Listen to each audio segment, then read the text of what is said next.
देखो क्या था होमवर्क का क्वेश्चन कल का अपना। This is page number 1। कल का होमवर्क का क्वेश्चन क्या था बेटा अपना?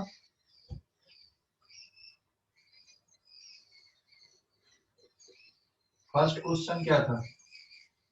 एक ही क्वेश्चन दिया था ना सर? 2 दिए थे, डायग्राम बना के दिए थे आपने। अच्छा ठीक है, इसमें क्या था डायग्राम में? पहले में F1 5 न्यूटन। नहीं सर, 10 न्यूटन। अच्छा ठीक है, ये 10 न्यूटन और फिर इधर पे कितने डिग्री का है? 53 डिग्री का था। और ये भी 10 F2 न्यूटन। 15 न्यूटन। 15 न्यूटन। ये 15 न्यूटन है क्या? हाँ सर। हाँ सर। और इधर पीछे F3 न्यूटन। हाँ F3 जल्दी बताओ। 5 न्यूटन। 5 न्यूटन। ओके, इसको डायग्राम पे ही सॉल्व कर देते हैं ना। इसका रिजल्टेंट निकालना था कि इसका रिजल्टेंट क्या आएगा। यहाँ पे इन 3 वेक्टर का सम कर रहे हैं हम और हमें इनका रिजल्टेंट बताना है। रिजल्टेंट कितना आएगा तो रिजॉल्व कर दो इनको पहले तो। अगर हम इनको रिजॉल्व कर देते, ये एक कंपोनेंट आ जाएगा, ये एक कंपोनेंट हो जाएगा इसका। दिस इज F1 cos 37 और इधर का कंपोनेंट आएगा F1 sin 37। ऐसे ही फिर इसको रिजॉल्व कर दोगे, F2 cos 53 और ये एक कंपोनेंट इसका इधर आ जाएगा, दैट इज F2 sin 53। ठीक है, क्लियर हो गया? हमने इनको क्या कर दिए, इन वेक्टर्स को रिजॉल्व कर दिए, F1 और F2 को X और Y कंपोनेंट की तरफ। ठीक है, X और Y कंपोनेंट की तरफ इनको रिजॉल्व कर दिए। मान लो ये X है और ये Y है, तो F1 cos 53 मतलब 10 cos 37 कितना होता है?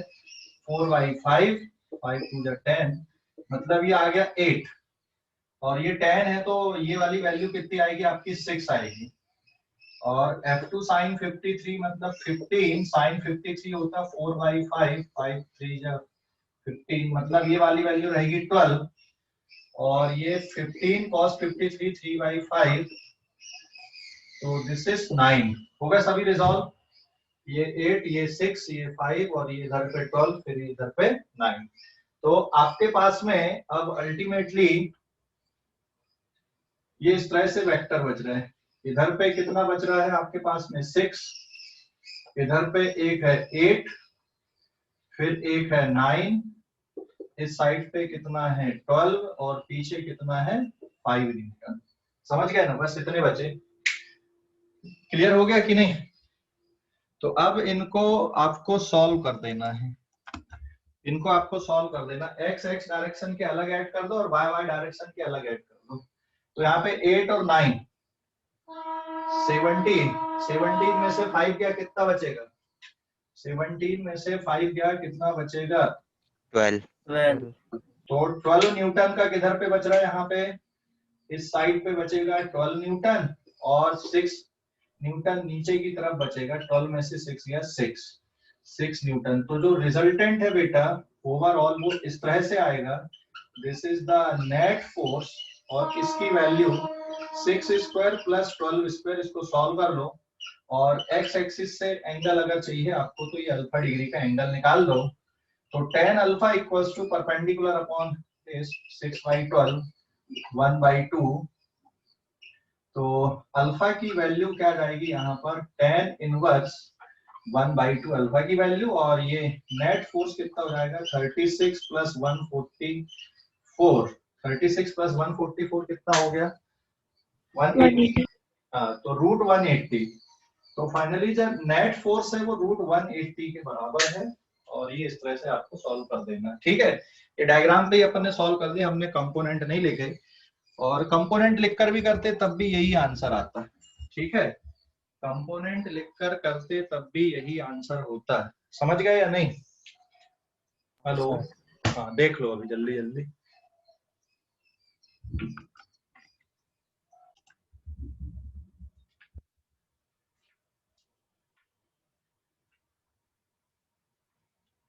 देखो अभी कंपोनेंट मेथड से, तो कंपोनेंट के लिए मैं मिटा देता हूँ।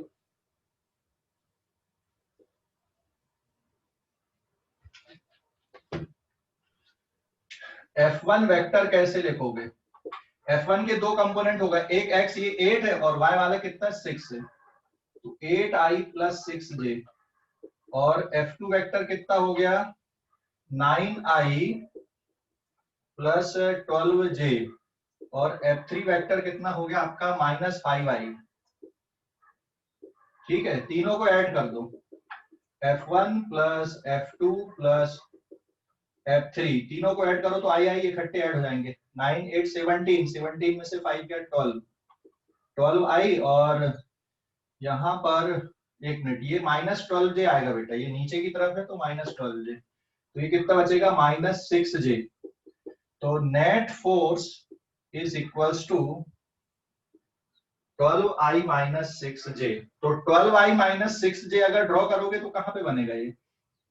इधर x एक्सिस i कैप इधर होता है, इधर पे y dash minus j cap इधर पे होता है, नीचे की तरफ, नीचे की तरफ माइनस j कैप होता। हाँ, ये नीचे की तरफ आएगा माइनस j कैप। तो 12 मतलब यहां तक मान लो 12 अपन ने लिया, सो दिस इज 12, और 6 नीचे आ जाएगा, तो इनका जो रिजल्टेंट है वो इस तरह से दिखेगा आपको नेट। ये एंगल अल्फा, बात तो वही आ गई, √12 स्क्वायर प्लस -6 का स्क्वायर। वैसे तो कम यहाँ पे आपको माइनस लेने की जरूरत ही नहीं, क्योंकि डायरेक्शन पे आप लिख रहे हो। ठीक है, तो भी कोई फर्क नहीं पड़ेगा, आंसर पे 144 प्लस 36। वैसे ही आया आंसर, देख लो। हेलो, देख लो बेटा जल्दी से, किसने पूछा था? हेलो, किसने पूछा था? देख लो जल्दी से। सर। समझ गए अब? हाँ सर। हाँ, देखो कहाँ पे मिस्टेक किए थे, ढूंढ लो अभी तुम्हारी मिस्टेक कहाँ पर थी। इसके बाद फिर दूसरा क्वेश्चन क्या था?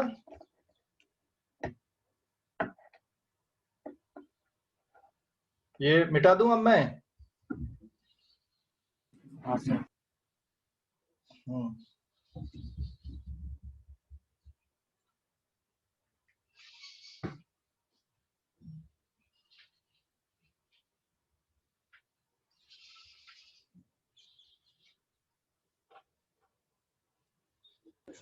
सर cos 53 की वैल्यू कितनी रहती है? cos 53 होती है 3/5।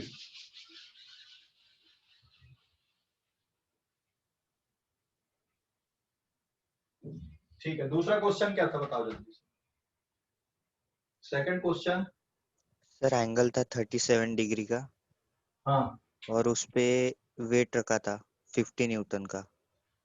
Inclined plane. अच्छा इंक्लाइंड प्लेन बनाए थे अपन ने, ओके गुड। यहाँ पे एंगल कितने का? 37। और वेट W कितना था ये?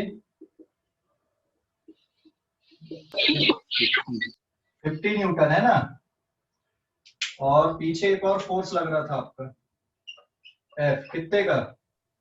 10 न्यूटन। 10 न्यूटन, और ये एक और फोर्स था, दिस इज R, 20 न्यूटन का। ये कितने का? 20 न्यूटन। 20 न्यूटन। अब इसको रिजॉल्व करना है, तो रिजॉल्व कैसे करना है, मतलब इंक्लाइंड प्लेन के लिए रिजॉल्व करना है आपको, ये ऐसे।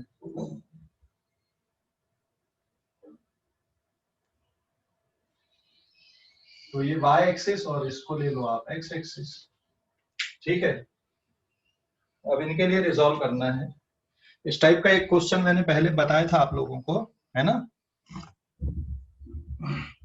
इस टाइप का एक क्वेश्चन पहले भी बताया था। तो रिजॉल्व कैसे करोगे? यहाँ पे एंगल 37 डिग्री का, तो ये वाला एंगल भी कितने का होगा? 37 का होगा, क्योंकि ये 90 डिग्री यहाँ पे बनेगा, तो 90 माइनस थीटा यहाँ पे मतलब 53।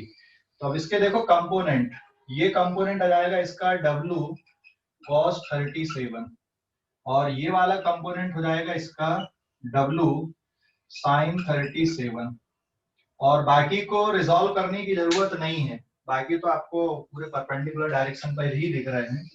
सो दिस इज 50 cos 37 होता 4/5 510 मतलब ये आ जाएगा आपका 40 न्यूटन और इधर पे ये कितना यहाँ पे 50 sin 37 होता 3/5 तो ये कितने न्यूटन का हो गया 30 न्यूटन का, इधर 40 इधर पे 30, बस हो गया रिजॉल्व। अभी चाहो तो आप सॉल्व कर दो, 30 नीचे लग रहा है और 10 ऊपर लग रहा है, कितना बचेगा नेट 20 बचेगा इधर पे और इधर पे ऊपर 20 और नीचे इधर पे कितना है 40, तो कितना बचेगा नीचे मतलब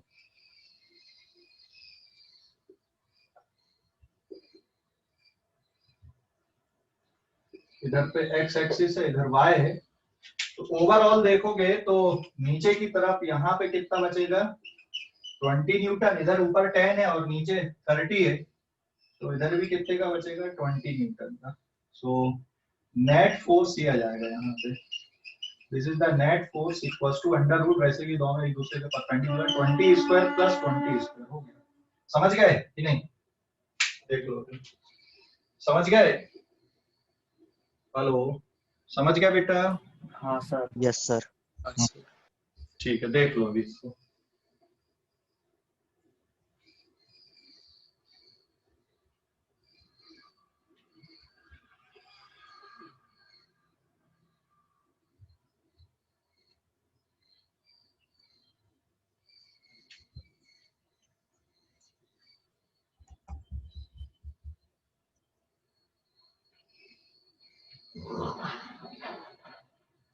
मिटा दूं अब इसको, हेलो मिटा दूं क्या? हाँ सर। Yes sir.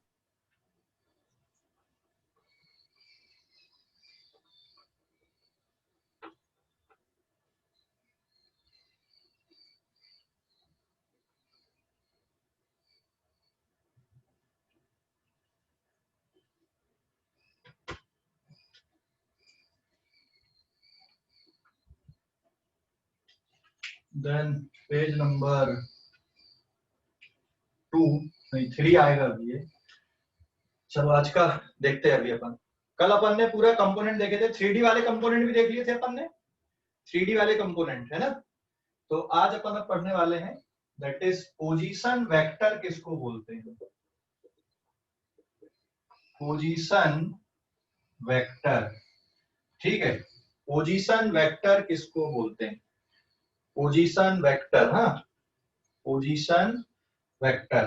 तो पोजीशन वेक्टर मतलब जो किसी पोजीशन को लोकेट करता है, पोजीशन वेक्टर को सिंपली अपन P भी लिख देंगे और सपोज मैं यहाँ पे कोऑर्डिनेट सिस्टम पे ले रहा हूँ 2 डायमेंशन पे, ये x एक्सिस ये y एक्सिस, यहाँ पे कोई पोजीशन है P और इसके कोऑर्डिनेट है x, y और सपोज ये कितना है यहाँ पे दिस इज 2, 3 है, ठीक है। तो पोजीशन वेक्टर मतलब कहां से कहां तक होता है ये, this is called position vector. आप इसको r से डिनोट कर सकते हैं, स्मॉल r या कैपिटल R, जिससे भी आपको ड्रॉ करना है। तो ये वेक्टर पोजीशन वेक्टर कहलाएगा। तो अब इसको भी हमने ऑलरेडी किया हुआ पहले से, ये 2 है इतना और इतनी वैल्यू 3 है ना। So therefore position vector is equals to OP vector is equals to R vector. तो पोजीशन वेक्टर किसके इक्वल बन गया यहाँ पे, x i cap plus y j cap के इक्वल। तो आप अगर x की वैल्यू और इनकी वैल्यू पुट कर दो तो 2i cap plus 3j cap, this is the position vector. ये पोजीशन वेक्टर बन गया यहाँ पे। तो पोजीशन वेक्टर आप इस तरह से लिखोगे, समझ गए या नहीं? पोजीशन वेक्टर कैसे मेंशन करते हैं हम, है ना। ये पोजीशन वेक्टर बन गया, OP vector x i plus y जे।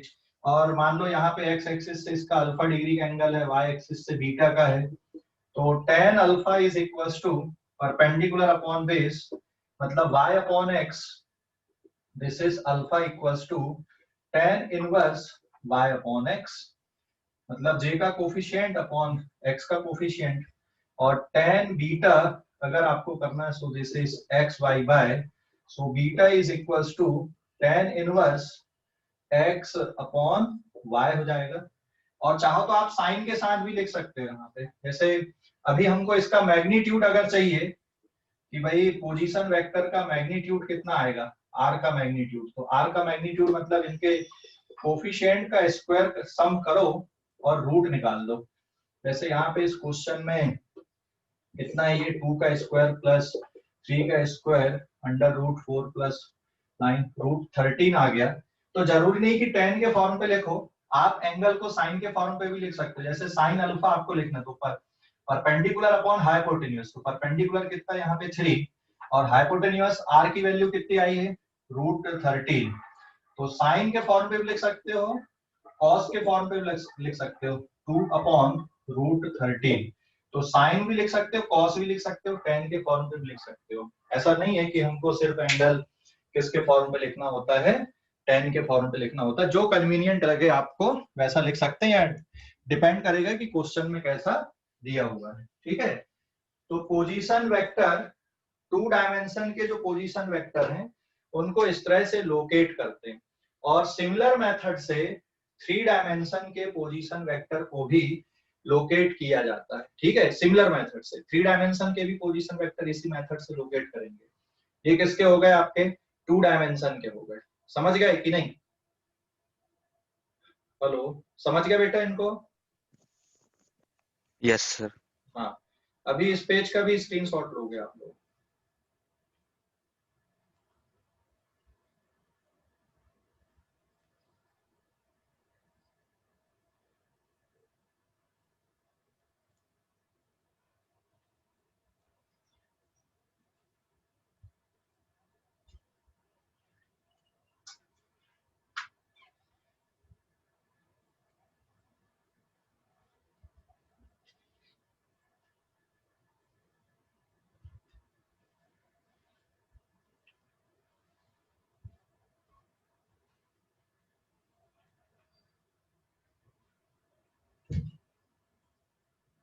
ले लिए क्या? हाँ सर। ठीक है, आगे बढ़ूं मैं, अगले पेज पे जा रहा हूं मैं। हाँ, तो पोजीशन वेक्टर इस तरह से लिखते हैं, और अगर कोई पोजीशन वेक्टर दिया हुआ तो उसको डायग्राम में भी बना सकते हैं इस तरह से।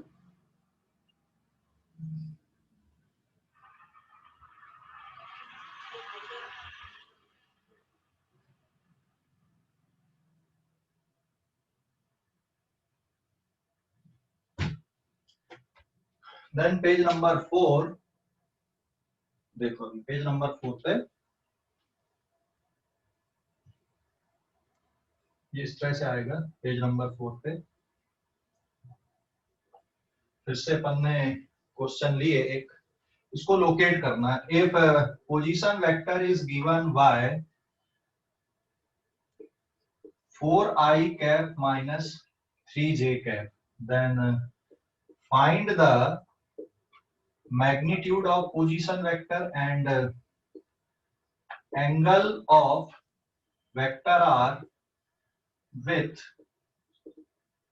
y एक्सिस के साथ एंगल कितने का बनता है इसका। ठीक है, तो इसको पहले तो हम लोकेट कर दें। अगर तो डायग्राम में अगर हम इसको ड्रॉ करें तो डायग्राम में कैसा बनेगा, ये एक्स एक्सिस हो गया क्योंकि y कंपोनेंट इसका नेगेटिव है, दिस इज y डैश, ऊपर y आएगा। तो 4i plus 3j, 4i plus 3j 1 2 3 and then 4 1 2 and then 3। ठीक है, तो दिस इज -3 हियर, और इधर पे ये कितना रहेगा 4 रहेगा। तो ये पॉइंट आएगा यहाँ पे P, और इसके कोऑर्डिनेट 4, -3 है। ये हो गया ओरिजिन। तो which is the position vector here, ये पोजीशन वेक्टर बन गया। ठीक है, कभी भी इस तरह से ड्रॉ करो, इसको बहुत आसान है, मतलब ज्योमेट्रिकली अगर आप देखोगे। सो दिस इज वेक्टर r, तो आपने इसको ड्रॉ कर दिए। अब इस वेक्टर का मैग्नीट्यूड देख लो, तो magnitude will be given by x का कोफिशिएंट कितना आपका 4 का स्क्वायर, और y का कितना है -3 का square. After solving this is 16 + 9 25, मतलब कितना आ गया 5 यूनिट, क्योंकि यहाँ पे कोई यूनिट नहीं दी है, ठीक है ना, तो हमने सिर्फ 5 भी लिख सकते हो, ठीक है। तो इसका मैग्नीट्यूड कितना है, 5 यूनिट है। और अब अगर हमको इसका एंगल देखना, जैसे कि बाय एक्सिस से कितने का एंगल बन रहा है, तो मान लो मैंने इसको अल्फा ले लिया यहाँ पे, तो बाय एक्सिस से जो एंगल बन रहा है इसका tan alpha equals to perpendicular, perpendicular ये 4 है और ये बेस है, that is 3, so this is 4/3 और tan की वैल्यू 4/3 मतलब 53 डिग्री के एंगल पे होती, so therefore vector r is 53 degree from negative y axis, from negative y axis, negative y axis से है और एंटी क्लॉकवाइज सेंस में, in anti clockwise sense, in anti clockwise sense, negative y axis से 53 degree का angle बन रहा है और एंटी क्लॉकवाइज सेंस पे बन रहा है। तो आपने इस तरह से आपने इसको बता दिए, समझ गए या नहीं, समझ गए, समझ गए पूरा जो डिस्कशन किए हमने। Hello, yes sir. हाँ, अभी इस पेज का भी आप लोग स्क्रीनशॉट लेंगे, हाँ।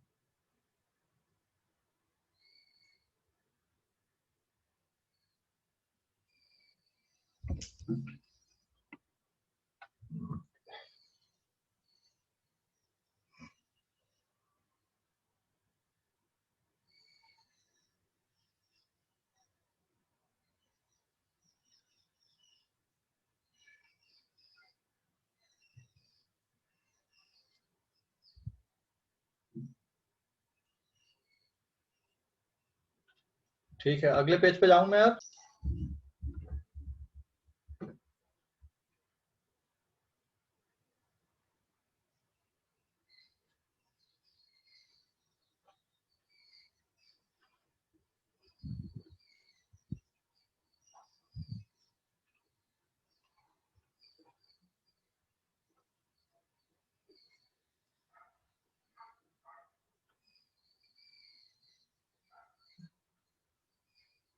Then page number 5।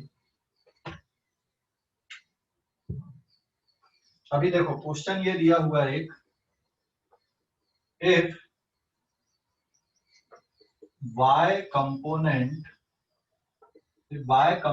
of r is 8 newton या 8 मीटर, किसी वेक्टर का जो y कंपोनेंट है, if y component of vector r is 8 metre, ठीक है, 8 मीटर का दिया हुआ है, and it makes 30 degree from y axis, 30 degree का एंगल बन रहा है इसमें y एक्सिस के साथ में, ठीक है। कंपोनेंट कितना, 8 मीटर है, it makes 30 degree from y axis, then find vector r and its x component, उसका x कंपोनेंट और वेक्टर r आपको फाइंड आउट करना है। क्वेश्चन समझ गए, if y component of vector r is 8 meter, it makes 30 degree from y axis, then find vector r and its x component, उसके x component को कैसे निकालोगे और वेक्टर r आपको फाइंड आउट करना है, समझ गए या नहीं। सर 30 डिग्री टुवर्ड्स ईस्ट और टुवर्ड्स वेस्ट, नहीं ऐसा कुछ नहीं दिया, मतलब हमको पॉसिबिलिटी देखना पड़ेगा यहाँ पे, ऐसा कुछ नहीं दिया हुआ, और ईस्ट वेस्ट नहीं। आप अब क्या करो, यहाँ पे पहले तो ये ड्रॉ करो, ये प्लस में दिया हुआ है, नहीं कुछ भी नहीं, मतलब आपको प्लस ही लेना है, हाँ। तो ये y एक्सिस हो गया, इधर पे x एक्सिस हो गया।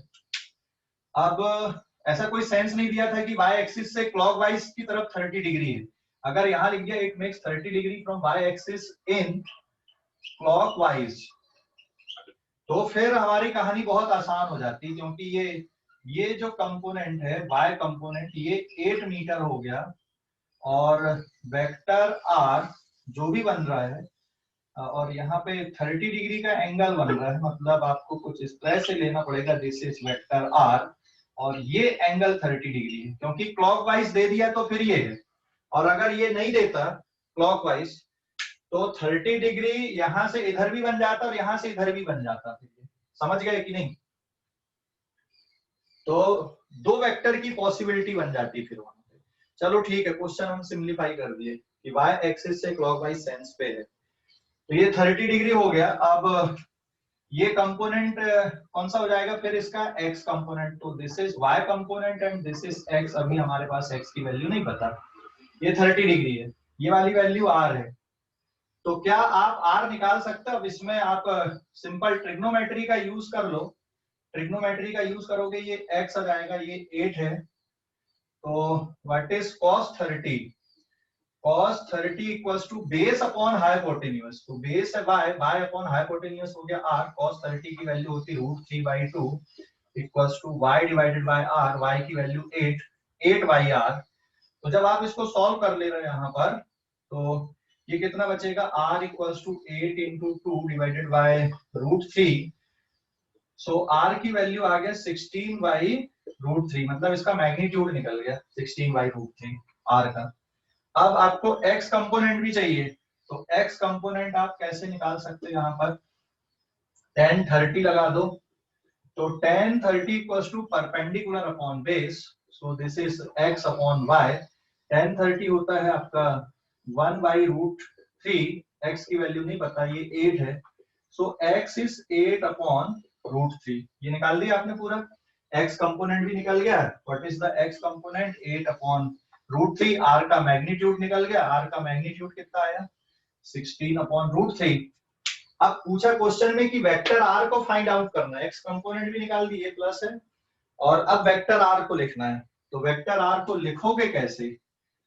Vector r is x i cap plus y j cap.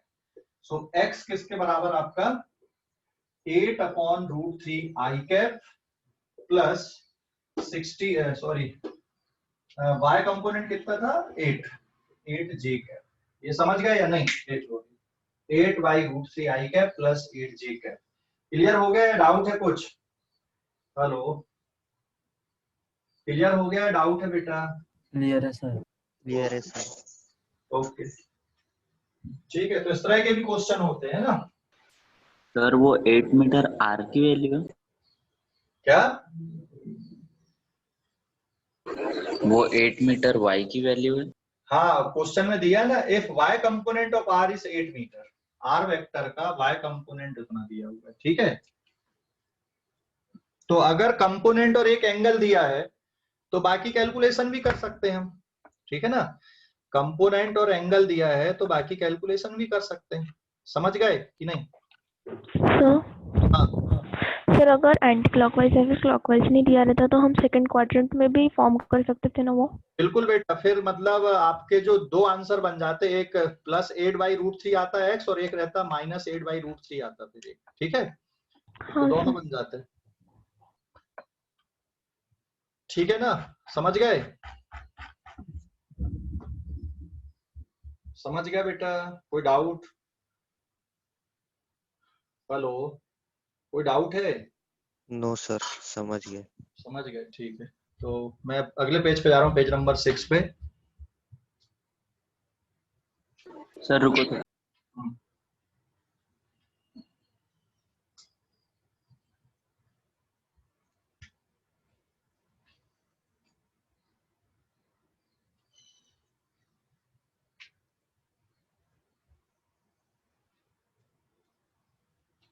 हो गया?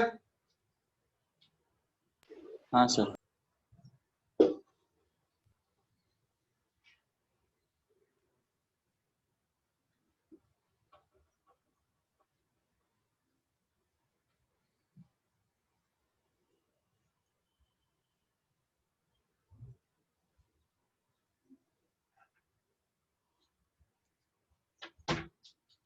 Then page number 6। हाँ, इफ ऐसा दिया हुआ है क्वेश्चन है, if vector r is equals to 2i cap minus 3j cap plus 5k cap, ठीक है, देन फाइंड इसका यूनिट वेक्टर निकालना, यूनिट वेक्टर का डायरेक्शन, आर कैप का डायरेक्शन निकालना आपको, ठीक है।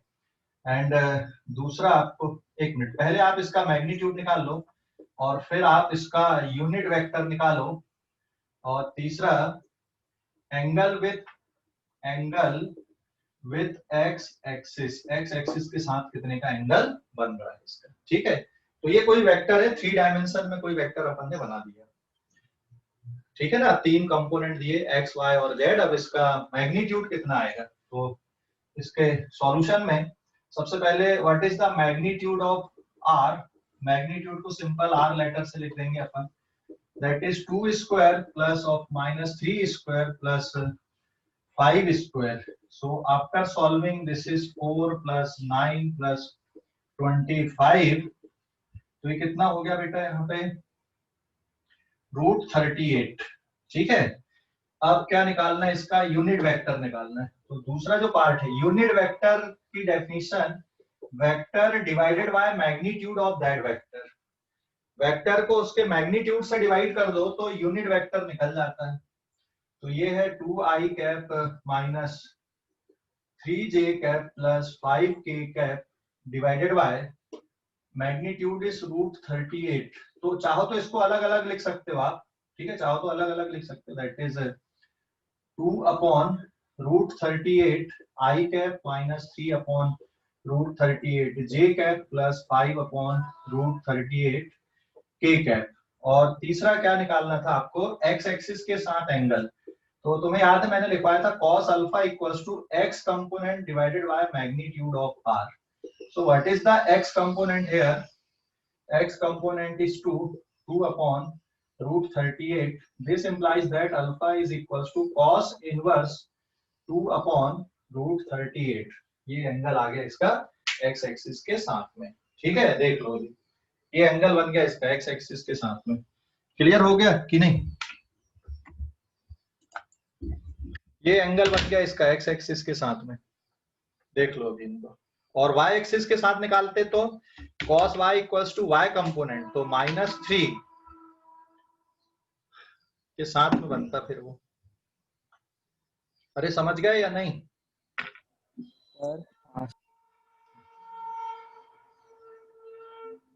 सर? हाँ बोलो। जैसे ये 3D में है तो इसका जो एंगल रहेगा वो भी 3D रहेगा? 3D काय को रहेगा, एंगल तो 2D में हो जाएगा ना। नहीं मतलब सर वो प्लेन में रहता है तो वो मतलब x और y में रहता है, तो ये थोड़ा बाहर भी निकल सकता है ना एंगल।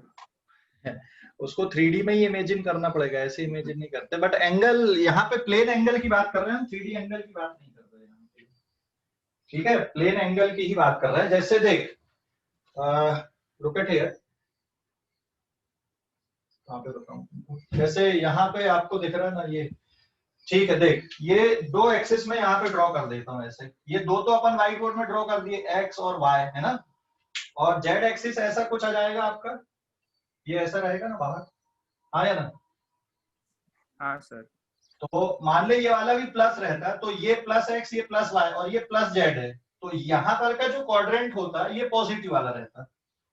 तो 2i मतलब यहाँ तक 2, फिर -3 मतलब ये यहाँ पे नीचे आएगा -3 और +5 मतलब ऐसा ऊपर, तो ये ऐसा कुछ बनेगा। देखिए मार्कर में मैंने शो किया, ऐसा कुछ बनेगा, ये ऐसा कुछ आएगा।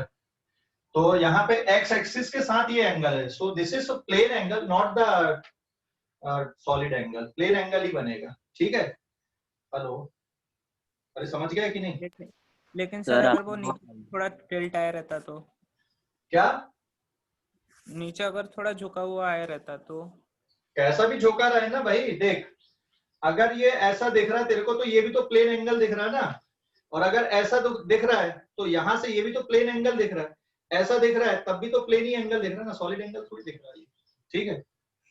ठीक है सर। हाँ इसको ना लोग सुनो, पहले इसको क्या करना, घर में तुम लोग 3 स्टिक लेना और फिर ये जो पोजीशन हमने लोकेट किए यहाँ पे उसके बारे में सोचना है कि ये किस तरह से बन रही है, ठीक है। चलो एक क्वेश्चन हम लेते हैं यहाँ पे, मैं इसको मिटा दूं पेज नंबर 6 को। वो अल्फा की वैल्यू कैसे निकाल? अल्फा की वैल्यू बस यहीं तक छोड़ दोगे, क्योंकि आगे का हमें नहीं पता ना, यहीं तक छोड़ दोगे, मतलब जरूरी नहीं कि पूरी वैल्यू। नहीं सर, वो कैसे निकाल डायरेक्टली? आगे तक नहीं सॉल्व करना, यहीं तक छोड़ देना, ठीक है? हो गया क्या? Hello, yes sir. ठीक है, अब देखो। हाँ,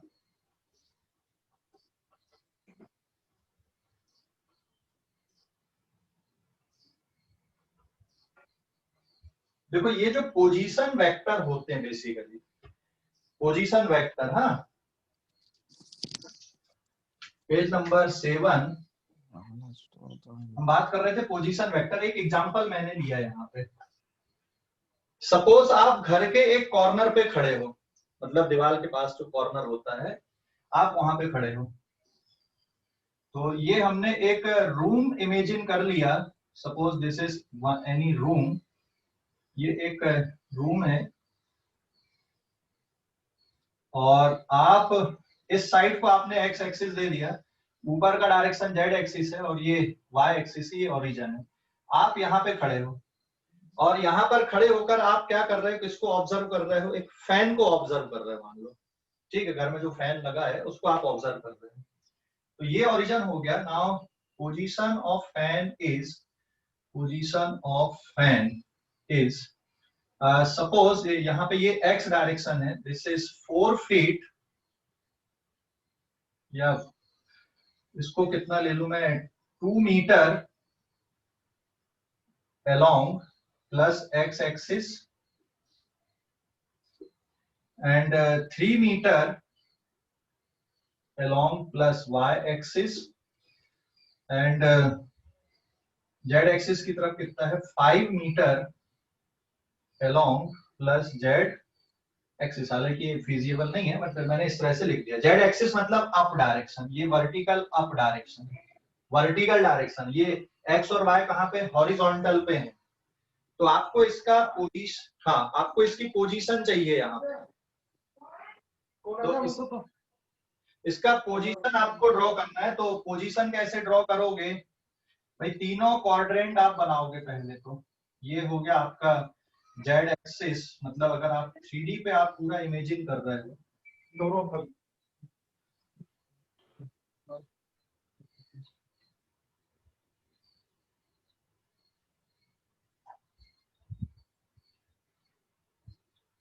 ये एक्स एक्सिस है, इधर पे वाई एक्सिस है, और इधर पे ऊपर जेड एक्सिस है।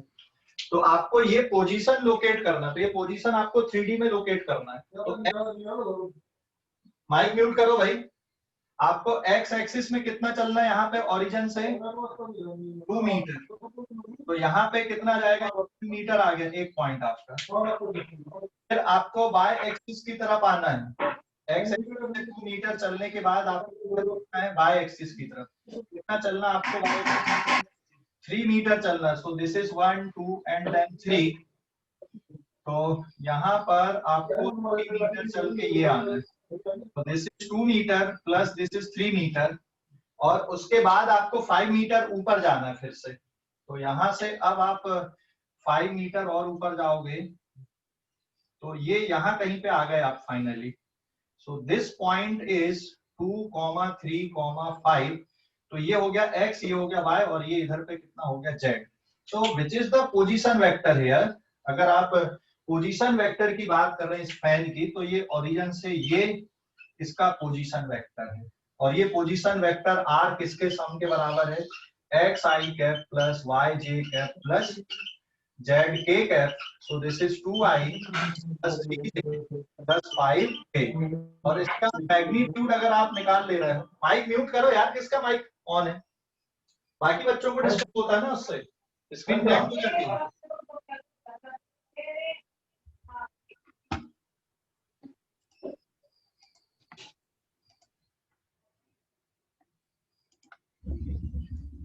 ठीक है, ये देखो अभी इस पे। तो यहां से आप 2 मीटर इधर आए, फिर 3 मीटर वाई की तरफ गए, और फिर 5 मीटर ऊपर गए। So the position vector is this. ये रिजल्टेंट वेक्टर भी बोल सकते हो और इसको पोजीशन वेक्टर भी बोल सकते हैं। और तीनों एक दूसरे के परपेंडिकुलर दिख रहे हैं यहाँ पे। और इसका मैग्नीट्यूड अगर देखोगे तो 2 square plus 3 square plus 5 square 4 plus 9 plus 25, so this is √38। ये इसका मैग्नीट्यूड है, मतलब ओरिजिन से कितने डिस्टेंस पे है, ये √38 डिस्टेंस पे है पेन की पोजीशन। तो आप पोजीशन इस तरह से लोकेट करते हो कि मान लो आप एक्स एक्सिस की तरफ 2 मीटर चले, फिर वहां से आप वाई एक्सिस की तरफ मुड़ गए 3 मीटर चले, फिर वहां से उड़कर ऊपर गए वर्टिकल डायरेक्शन में कितना चले आप 5 मीटर चले, पोजीशन पे पहुंच गए। तो जो पोजीशन वेक्टर बनेगा वो आपका ये पोजीशन वेक्टर, बट ये किसका सम है, एक्स वाई और जेड, इन 3 वेक्टर का सम है। तो वेक्टर एडिशन के लिए जो 3 वेक्टर होते हैं जरूरी नहीं कि एक ही प्लेन पे हो, जरूरी नहीं कि एक ही प्लेन पे हो। जैसे ये एक्स एक्सिस हो गया, फिर यहां से आप वाई एक्सिस की तरफ चले गए इधर पे, ये रेड पेन हो गया वाई एक्सिस आपका, ठीक है। और फिर देख ये एक्स एक्सिस हो गया इधर पे, ये वाई एक्सिस हो गया, इधर पे आ गए आप, और वाई एक्सिस के बाद में आप इधर चले ऊपर आ गए जेड एक्सिस, ये ऐसा। तो जो रिजल्टेंट होगा वो यहाँ से इस तरह से बनेगा। तो जरूरी नहीं है कि वो 2 वेक्टर कैसे हो, एक ही प्लेन पे हो। ऐड करने के लिए आप किसी भी तरह से ऐड करना, देखो एडिशन किस तरह से हो रहा है, एक्स एक्सिस का हेड पे वाई का टेल आया और वाई के हेड पे जेड की टेल आई, तो रिजल्टेंट कहां से कहां तक बन गया इसमें, ओरिजिन से लेके जेड के हेड तक, ये रिजल्टेंट बन गया। यहाँ पे देखो डायग्राम पे जो बनाया हुआ मैंने, और